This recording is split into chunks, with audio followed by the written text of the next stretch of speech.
پاکستان کی قیادت کی بصارت نے اور بصیرت نے دنیا پر یہ واضح کر دیا کہ پاکستان کی فوج اور پاکستان کی سیاسی قیادت اور پاکستانی قوم اپنے اتحاد سے بڑے مسائل کو حل کر سکتی ہے۔ کسی بھی زیادتی کرنے والے کو، پاکستان کی حدود کی خلاف ورزی کرنے والے کو پاکستان فوری جواب دے سکتا ہے اور مؤثر جواب دے سکتا ہے۔ اور الحمدللہ جو پاکستان نے جواب دیا، وہ خود ایران کے ذمہ داروں نے کہا کہ کوئی ایرانی اس کا نشانہ نہیں تھا، اس کا نشانہ وہ لوگ بنے جو کیمپ کھول کے بیٹھے تھے دہشت گردی کے اور پاکستان میں دہشت گردی کرواتے تھے۔ ان کے کچھ لواحقین یہاں بھی بیٹھے ہیں جو انہیں مسنگ پرسن کہتے تھے۔ اس پہ بھی انشاءاللہ میں بعد میں بات کرتا ہوں کہ وہ مسنگ پرسن ایران کے دہشت گرد کیمپ، ایران کے اندر جو بی ایل اے اور بی ایل ایف کا دہشت گرد کیمپ تھا اس میں کیا کر رہے تھے۔ اب تو ان کی تصویریں بھی آ گئی اور ساری چیزیں آ گئی۔ عالم اسلام میں جس طرح ہماری قیادت کے اس فیصلے کی تحسین ہو رہی ہے اور جو ہمارے سلامتی کے اداروں کی معلومات اور اس کی بنیاد کے اوپر جو جواب دیا گیا اس کی تحسین ہو رہی ہے، وہ پاکستان کے مقام کو، پاکستان کی عزت کو، پاکستان کے وقار کو مزید بلند کر رہی ہے۔ یعنی پاکستان کی وحدت، آپس میں اتحاد، جو کچھ لوگوں کا خیال تھا کہ وہ یہاں شرپسندی کریں گے اور یہاں نفرتیں مزید، انہوں نے دیکھا کہ پوری قوم یکجا ہو گئی، اپنی فوج کی پشت پہ کھڑی ہو گئی، اور قوم اور فوج کا یہ جواب پوری دنیا پہ اس وقت واضح ہے۔ دوسرا ہمارے سامنے غزہ کی صورتحال تھی۔ آپ کے علم میں ہے کہ پاکستان کے سپہ سالار ہیں جنہوں نے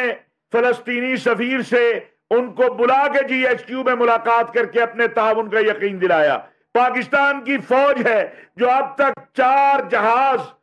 جو ہے امداد کے پاکستان کی حکومت اور فوج جو ہے وہ روانہ کر چکی ہے غزہ کے لیے۔ پاکستان کی فوج کے 2 کور کمانڈر اجلاس اور 1 فارمیشن اجلاس میں فلسطین کی کاز کی جس طرح حمایت کی گئی وہ پوری دنیا کے سامنے ہے۔ ہمارے سپہ سالار جب امریکہ کے دورے پر گئے، وہاں پر بھی انہوں نے جس طرح فلسطینیوں کی وہاں نمائندگی اور وکالت کی، وہ اس بات کی دلیل ہے کہ پاکستان امت مسلمہ کی وحدت اور اتحاد اور مظلوم فلسطینیوں اور کشمیریوں کے حوالے سے کہیں غافل نہیں ہے۔ ہمارے لیے یہ لمحہ بڑا تکلیف دہ تھا، غمناک تھا، پریشان کن تھا کہ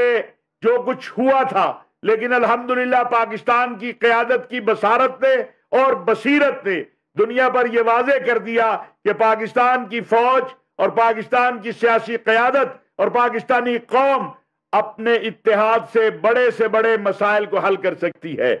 ہندوستان کے حوالے سے فیصلہ کرنا بڑا آسان ہوتا ہے، لیکن ایران ہمارا پڑوسی بھی ہے، ہمارا بھائی بھی ہے، اور اسلامی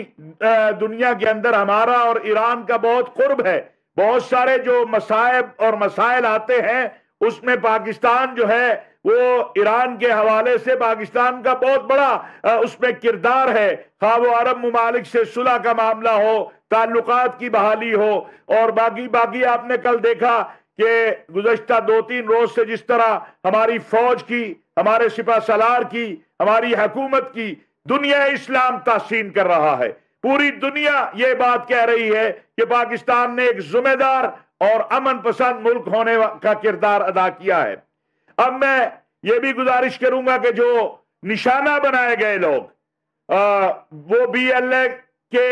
ایف کے،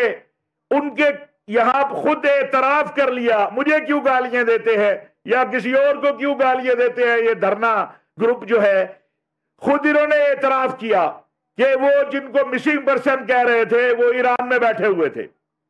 پاکستان میں بے گناہوں کو نشانہ بنانے والے، پاکستان میں دہشت گردی کرنے والے، پاکستان کے اندر